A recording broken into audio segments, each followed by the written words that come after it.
Hello students, तो हम लोग अपने केमिकल बॉन्डिंग चैप्टर का नेक्स्ट पार्ट देखने जा रहे हैं, जिसमें हम लोग अब डिस्कस करेंगे covalent bond. What is covalent bond? तो समझते हैं कोवैलेंट बॉन्ड क्या होता है।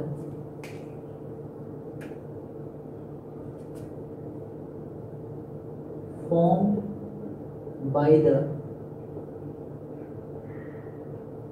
Sharing of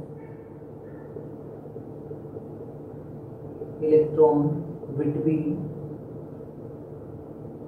two atoms in a molecule। Covalent bond वो बॉन्ड होता है जो शेयरिंग से बनता है, sharing of electron between two atoms in a molecule. Next देख लेते हैं इसकी कंडीशन क्या है। फर्स्ट कंडीशन ये है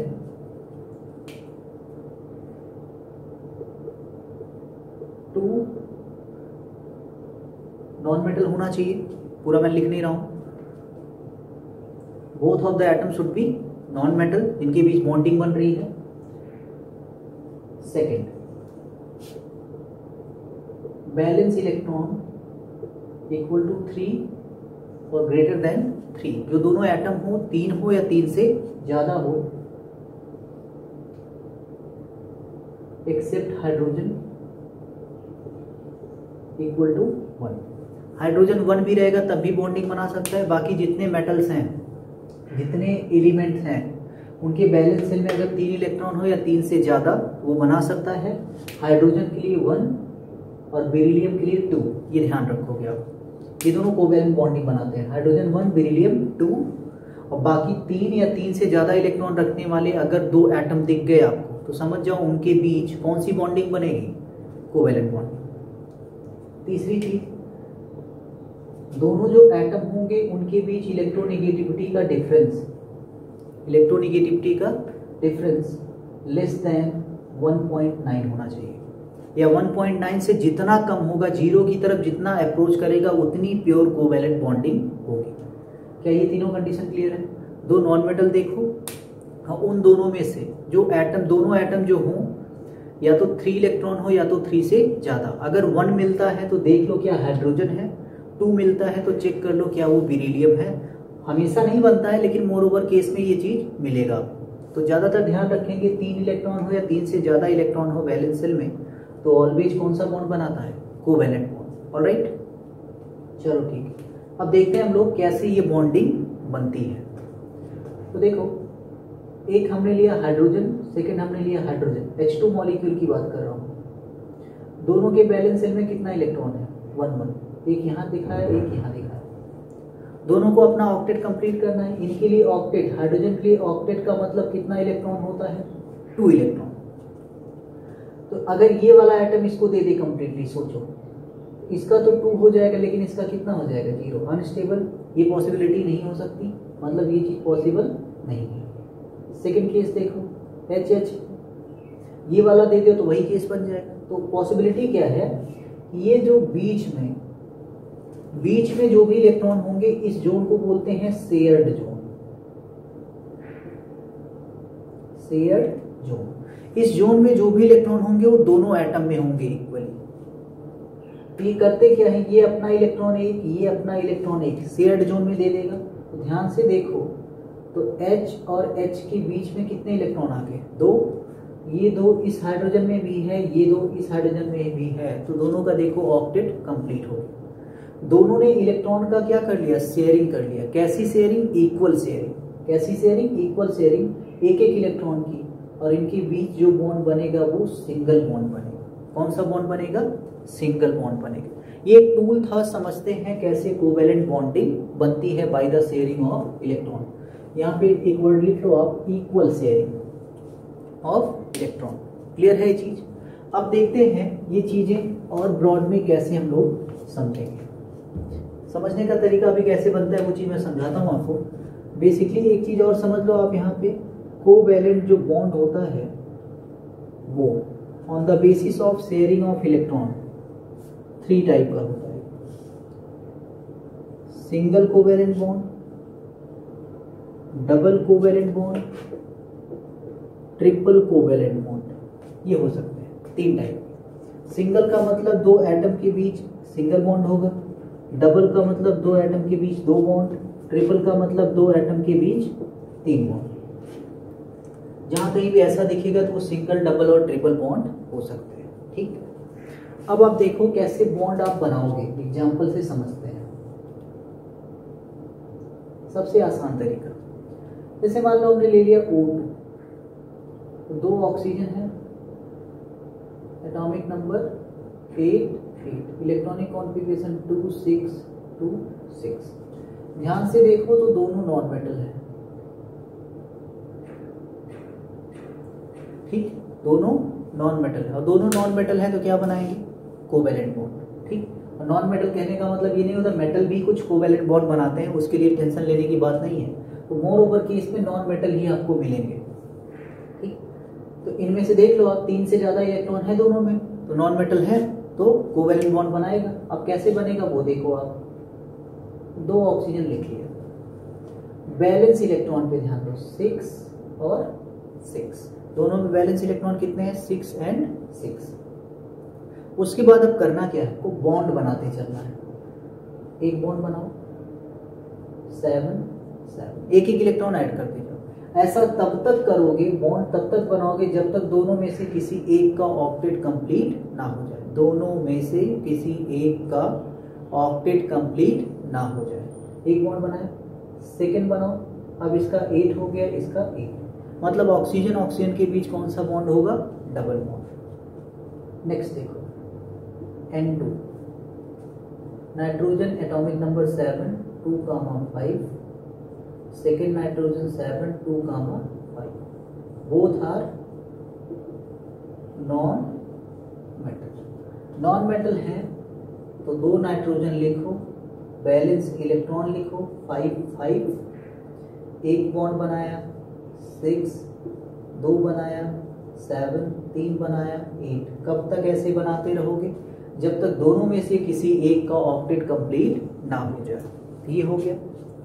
N2 में नाइट्रोजन नाइट्रोजन के बीच कौन सा बॉन्ड होगा, ट्रिपल बॉन्ड। अब इनके बीच का इलेक्ट्रॉनिक स्ट्रक्चर कैसे बनाओगे वो सीखो आप। दो ऑक्सीजन आप लिख लो, ये अभी बताया था, ये वाला जो यहां से यहां तक का जो जोन दिख रहा है आपको, ये this zone is sharing zone. तो जो शेयरिंग के इलेक्ट्रॉन होंगे वो इनके बीच में होंगे। अब बताओ कितना बॉन्ड बना, 2।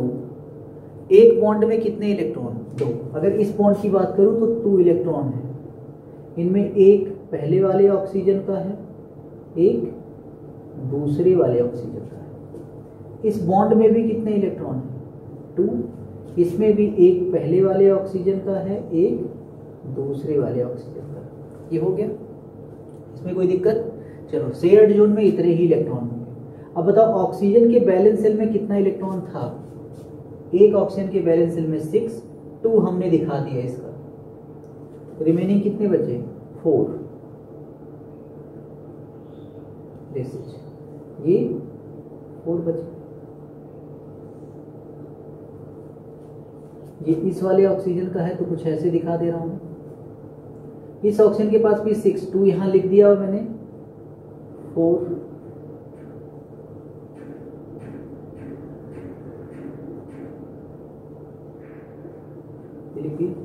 ठीक, अब शेयरिंग जोन पे दोनों का हक होता है इक्वल। ये शेयरिंग जोन इसमें भी आएगा, शेयरिंग जोन इसमें भी आएगा। ध्यान से देखो तो दोनों का 8 8 इलेक्ट्रॉन हो गया। इस ऑक्सीजन के लिए मैं अलग कलर यूज कर रहा हूँ, ब्लू। आप देखें तो इसमें कितने इलेक्ट्रॉन दिख रहे हैं आपको, 8। वो वाला ऑक्सीजन ब्लैक कलर में है, उसमें भी कितने इलेक्ट्रॉन दिख रहे हैं, 8। तो इस बेसिस पे आप बॉन्डिंग बना सकते हो और साथ साथ इलेक्ट्रॉनिक स्ट्रक्चर भी लिख सकते हो। कोई दिक्कत इसमें। चलो आगे बढ़ते हैं, नेक्स्ट देख रहे हैं। ये तो था जब दो दो एटम थे, डाई एटॉमिक। अब 2 एटम से आगे बढ़ते हैं। फॉर एग्जाम्पल अगर मान लो आपको गिवन हो CH4, देन क्या करेंगे। अब इसमें देखो 2 एटम था तो 2 ही कनेक्टेड होते एक दूसरे से। अब यहाँ पे 2 से ज्यादा एटम है तो एक दूसरे से कनेक्टेड होंगे, किस आधार पे वो कनेक्टेड होंगे वो हमें समझना है। कैसे, उसके लिए एक टर्म आपको पता होना चाहिए। अब सेंट्रल एटम, सेंट्रल एटम वो एटम होता है जो सेंटर पे रहेगा और जिससे रेस्ट अदर एलिमेंट कनेक्टेड होंगे। तो सेंट्रल एटम को कैसे पहचानो? सबसे पहली पहचान होती है लेस इन नंबर। सेकेंड पहचान होती है लेस इलेक्ट्रो निगेटिव। और ध्यान रहे except hydrogen and fluorine. Hydrogen और फ्लोरीन कभी सेंट्रल एटम नहीं होंगे। चलो अब इस पे अप्लाई करो, बताओ सेंट्रल एटम कौन? तो ध्यान से देखोगे लेस इन नंबर कार्बन दिख गया, हाइड्रोजन तो हो ही नहीं सकता। सेंटर में कार्बन को लिखो और इसके चारों ओर एटम्स को अरेंज करो, ये हो गया। अब उसके लिए इलेक्ट्रॉनिक कॉन्फ़िगरेशन देख लो, कार्बन 6 2 4, हाइड्रोजन 1 1। बताओ ये भी 3 से ज्यादा इलेक्ट्रॉन, और हाइड्रोजन के लिए 1 इलेक्ट्रॉन भी क्या होता है? कोवैलेंट बॉन्ड बनाता है। तो दोनों कोवैलेंट बॉन्ड बनाएंगे, सबके बैलेंस इलेक्ट्रॉन लिख लो 1 1। इसका कितना है? 4, वो मैंने यहां लिख लिया। सराउंडिंग एटम पे ध्यान दो, कितना इलेक्ट्रॉन है? 1। एक बॉन्ड बनाएगा 2, ऑक्टेट कंप्लीट। इसका कितना हो गया? 5। क्या अब इनके बीच और बॉन्ड बनेगा? तो आंसर इज नो।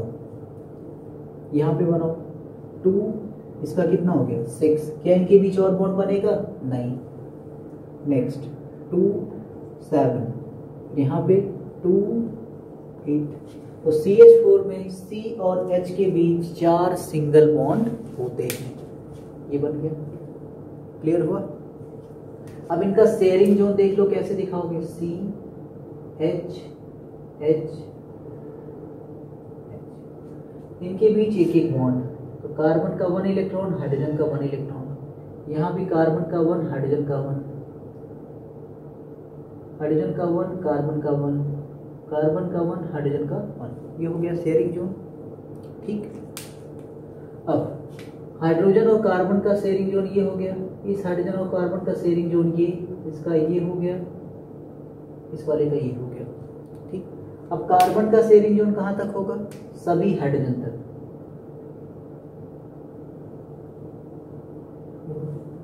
तो चेक कर लो, सबके 8 इलेक्ट्रॉन और हाइड्रोजन के कितने हो चुके होंगे? 2 इलेक्ट्रॉन। इस बेसिस पे आप बॉन्डिंग बना सकते हो।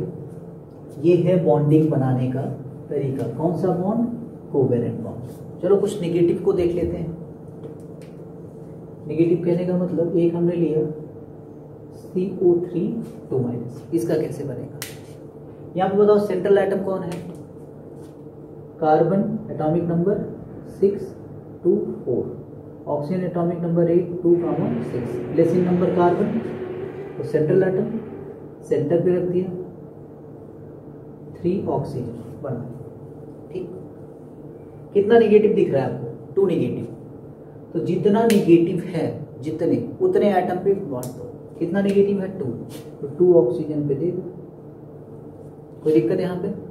चलो, कार्बन के बैलेंस सेल में इलेक्ट्रॉन में यहाँ पे लिख रहा हूँ 4, ऑक्सीजन के पास 6 6 और 6 है, देख लो आप। और एक नेगेटिव जिन पे आ रहा है उनका अपने आप ऑटोमेटिक कितना हो जाएगा? 7। कोई डाउट यहाँ पे? चलो अब समझो, बॉन्ड बनाते वक्त ध्यान देना है, सबसे पहले सराउंडिंग एटम को देखो और उस सराउंडिंग एटम के साथ बॉन्ड पहले बनाओगे जो ऑक्टेट के ज्यादा करीब हो। 6 को 8 में जाने के लिए कितना चाहिए? 2। 7 को 8 में जाने के लिए कितना चाहिए? 1। तो पहले इस वाले के साथ बॉन्डिंग बनाएंगे। एक बॉन्ड कितना हो गया? 8, इसका कितना हो गया? 5। और क्या बॉन्ड बनेगा? नहीं। यहाँ पे बनाओ एक बॉन्ड 8, इसका कितना? 6, और बॉन्ड नहीं बनेगा। अब बचे ये दोनों, एक बॉन्ड बनाओ 7 7। क्या दोनों में से किसी एक का ऑक्टेट कंप्लीट हुआ? नहीं। तो और बॉन्ड बनाओ, एक और बनाया 8 8। तो ये है CO3 2- में बॉन्ड। कोई दिक्कत इस पे? C डबल बॉन्ड O और O-। तो ये था CO3 2- में बॉन्ड। इस बेसिस पे आप बॉन्ड बना सकते हो और इसका चाहो तो आप लुईस इलेक्ट्रॉनिक स्ट्रक्चर भी बना सकते हो। कोई दिक्कत इस चीज में? होनी नहीं चाहिए। ठीक है, चलो ये तो बात हो गई कोवैलेंट बॉन्ड की, कोवैलेंट बॉन्ड फॉर्म कैसे होता है। अब कोवैलेंट बॉन्ड की कैरेक्टरिस्टिक्स देख लेते हैं।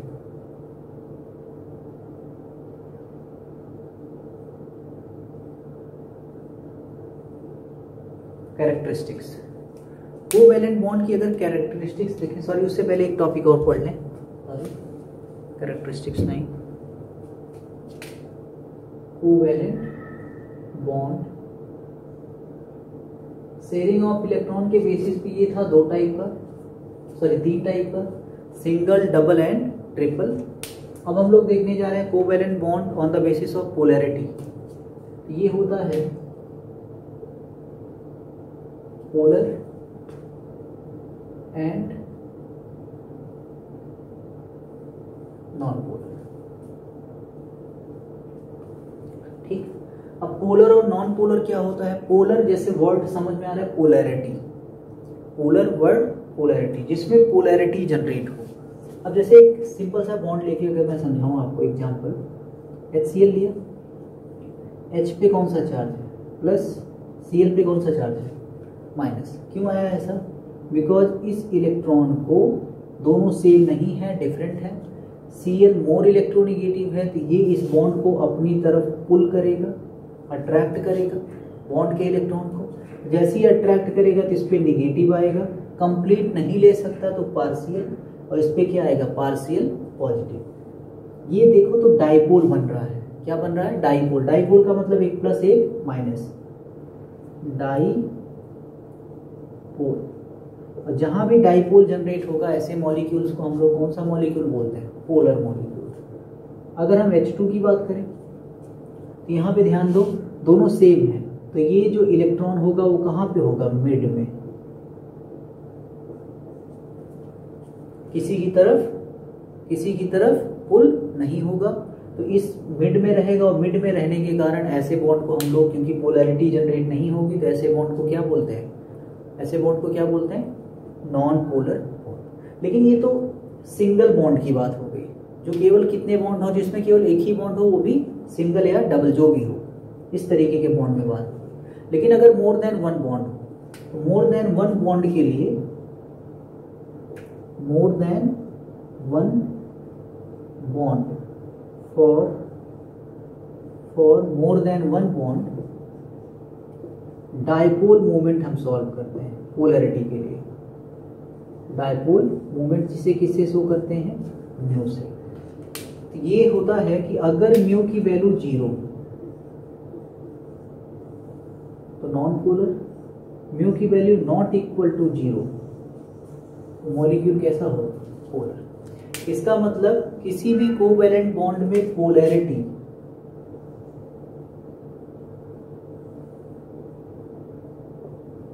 किसके टर्म में मेजर की जाती है, डाइपोल मोमेंट। तो डाइपोल मोमेंट को अगर हम लोग समझें, डाइपोल मोमेंट को समझें कि डाइपोल मोमेंट है क्या चीज एग्जैक्टली, तो ध्यान दो, ये बॉन्ड है, सबसे पहली चीज ए सिंगल बॉन्ड बी। इसमें अगर मैं बोल दूं कि बी की इलेक्ट्रोनेगेटिविटी ग्रेटर देन है ए की इलेक्ट्रोनेगेटिविटी, ये बॉन्ड इस तरफ डायरेक्टेड होगा, ये है डाइपोल मोमेंट की direction, direction of dipole moment from less electronegative to more electronegative in a bond. Less electronegative से किस तरफ होगा, मोर इलेक्ट्रोनेगेटिव की तरफ किसी बॉन्ड में, पहली चीज। सेकेंड चीज जो है, अब अगर एक बॉन्ड है तब तो हमें इजीली समझ में आ जाएगा, एक से ज्यादा बॉन्ड है, मान लो एक ये है एक ये है, इस बॉन्ड का डाइपोल मोमेंट हमने मान लिया μ1, इस बॉन्ड का डाइपोल मोमेंट कितना मान लिया, μ2, और मान लो ये किसी एंगल किस पे है, थीटा पे, पूरा नहीं देख रहे, इसका रिजल्टेंट कहीं यहां से जाएगा mu.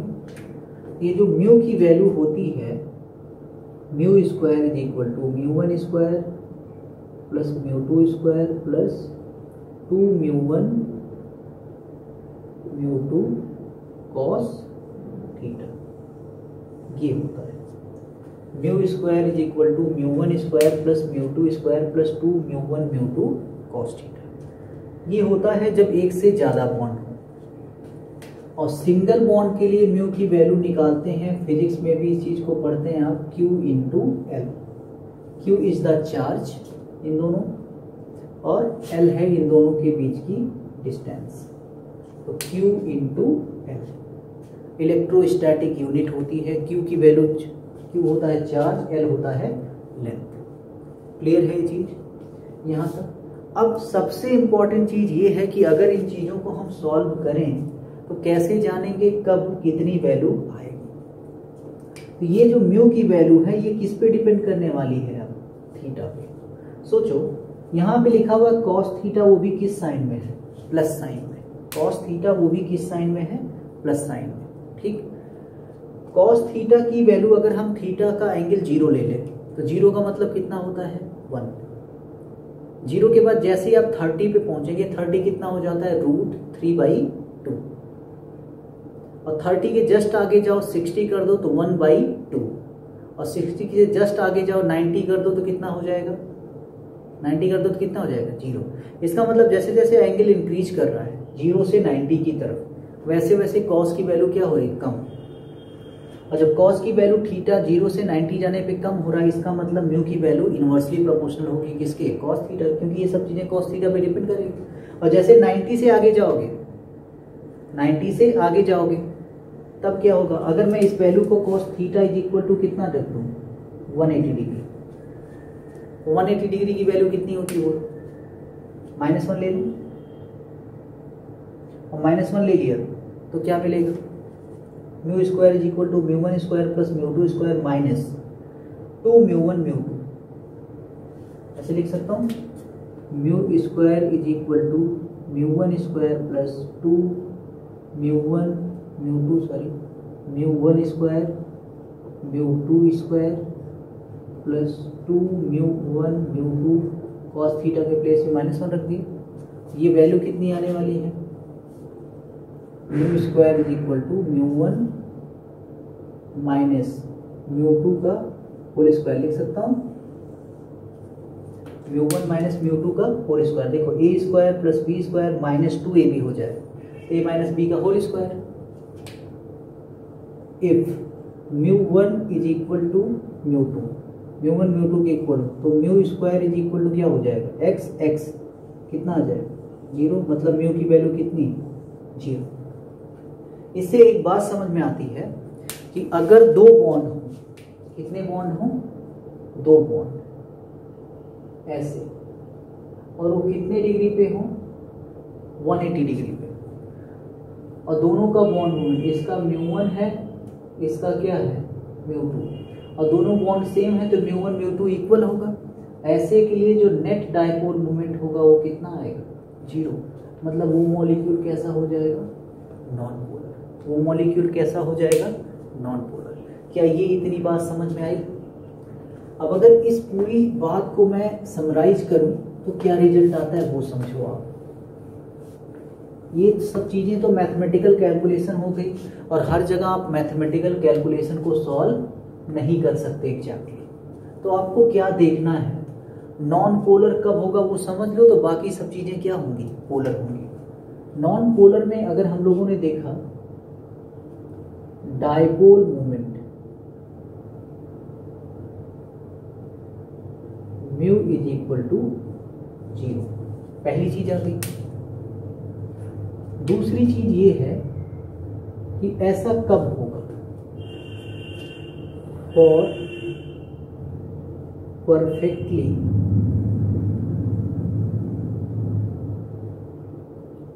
Symmetrical molecule. For perfectly symmetrical molecule जो होंगे उनके लिए म्यू की वैल्यू कितनी होती है? 0। बस इतना ध्यान रखना। अगर 2 बॉन्ड है तो 360/2 180 पे, एक इस साइड होगा मोमेंट, जितने फोर्स से इस साइड खींच रहा है उतने फोर्स से इस साइड खींच रहा है, तो बॉन्ड का नेट मोमेंट क्या हो जाएगा, 0। अगर मान लो ऐसा हो जाए 120 डिग्री, 3 बॉन्ड होंगे तो 120 डिग्री पे होंगे, और अगर 120 डिग्री पे होगा तो सोचो एक इस साइड जा रहा है, ये 2 बॉन्ड हैं, इनके बीच का नेट यहाँ पे आएगा, तो जितना ये ऊपर खींच रहा है उतना ये नीचे खींचेगा। ये भी देखो सिमेट्रिकल मॉलिक्यूल है। सिमेट्रिकल कहने का मतलब जिनको 2 पार्ट में हम लोग नॉर्मली डिवाइड कर सके, 2 पार्ट में नॉर्मली डिवाइड कर सके, ऐसे मॉलिक्यूल्स को हम लोग कौन सा मॉलिक्यूल बोलते हैं, सिमेट्रिकल मॉलिक्यूल। और परफेक्टली सिमेट्रिकल, जो इस साइड चलो वही टाइप का इस साइड हो, ऐसे मॉलिक्यूल में डायपोल मोमेंट की वैल्यू क्या होती है, 0 होती है। और जब डायपोल मोमेंट की वैल्यू 0 होगी तो ऐसे मॉलिक्यूल कैसे मॉलिक्यूल होंगे, नॉन पोलर। चलो एग्जांपल से समझते हैं, आगे जब हम लोग स्ट्रक्चर समझ लेंगे तब इसको और अच्छे से समझ पाएंगे। देखो दिस इज CO2,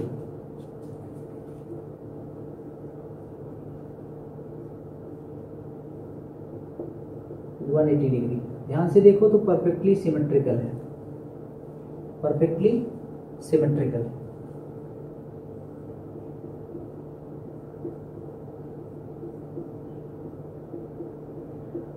ये भी परफेक्टली सिमेट्रिकल है, SO3। प्लेनर मॉलिक्यूल होते हैं, परफेक्टली सिमेट्रिकल है।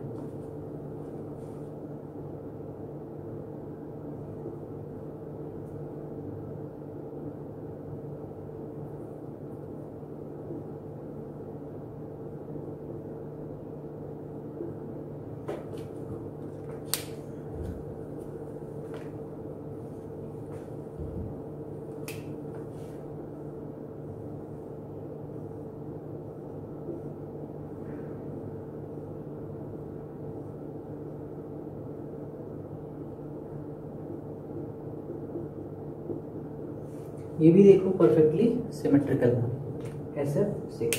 तो जो भी परफेक्टली सिमेट्रिकल मॉलिक्यूल होंगे उनका डायपोल मोमेंट 0 होगा, ठीक, वो मॉलिक्यूल नॉन पोलर होंगे। अब इनकी बात कर लें, first dipole moment mu not equal to 0 except perfectly symmetrical molecule, ठीक।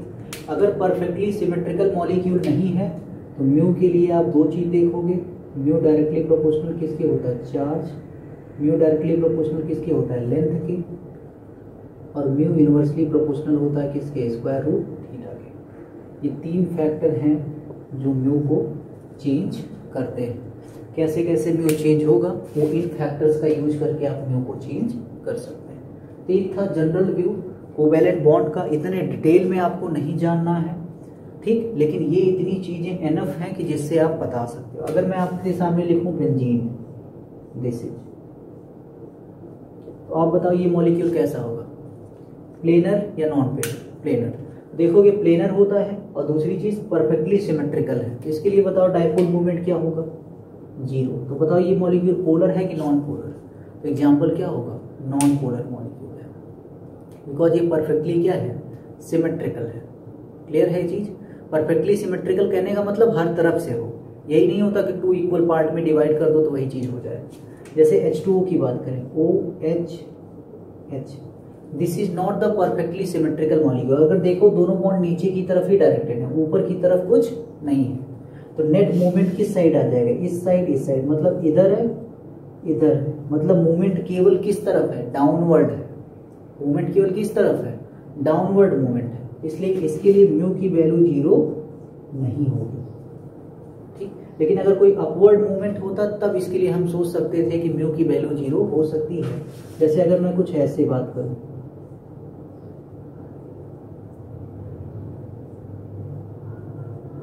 ये, अब इनमें कुछ सोचा जा सकता है कि इनके डायपोल मूवमेंट नियरली 0 हो सकता है।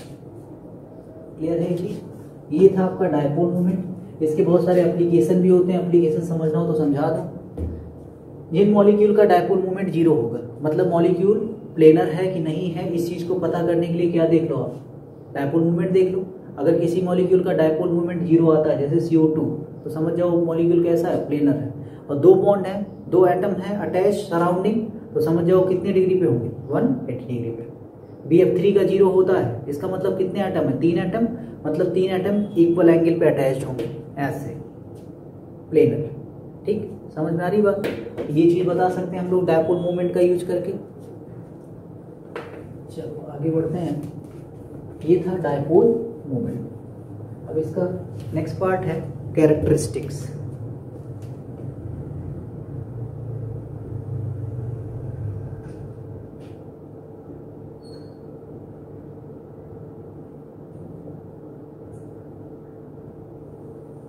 Characteristics of covalent bond. Covalent bond की कैरेक्टरिस्टिक्स क्या है? सबसे पहली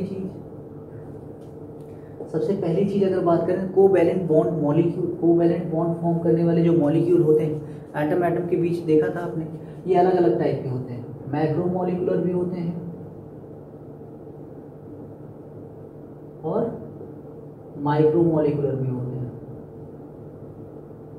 मैक्रो का मतलब बहुत बड़े मॉलिक्यूल होते हैं, ज्वाइंट मॉलिक्यूल होते हैं, ज्वाइंट मॉलिक्यूल। इसमें एग्जांपल क्या है, डायमंड। ठीक, सेकेंड थिंग, जैसे हम लोगों ने कोवैलेंट बॉन्ड में देखा था, सॉरी आयनिक बॉन्ड, वो नॉन डायरेक्शनल थे, ये कैसे होते हैं,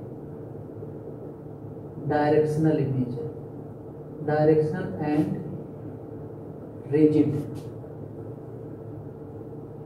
इन नेचर। क्योंकि आपने देखा एक एटम ए है, एक एटम बी, अगर ये दोनों एटम, इनके बीच में क्या होता है, इलेक्ट्रॉन, इसलिए कैसे होते हैं, रिजिड इन नेचर होते हैं।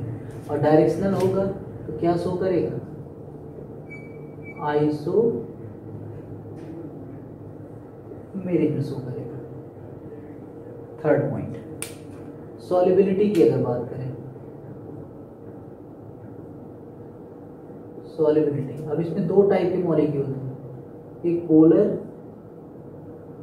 दूसरे नॉन पोलर। अब यहाँ पे ध्यान रखना आप, लाइक डिजॉल्व्स लाइक, पोलर को डिजॉल्व करेगा polar solvent, dissolves in polar solvent, dissolves in non polar solvent. ठीक, क्लियर है ये चीज? तो इनकी मेल्टिंग पॉइंट और बॉइलिंग पॉइंट की बात करें, जो गैरेंट मॉलिक्यूल होते हैं, बड़े मॉलिक्यूल होते हैं, उनके मेल्टिंग पॉइंट और boiling point normally ionic bond से भी क्या होते हैं, ज्यादा। तो मेल्टिंग पॉइंट और बॉइलिंग पॉइंट इनके क्या होंगे, हाई।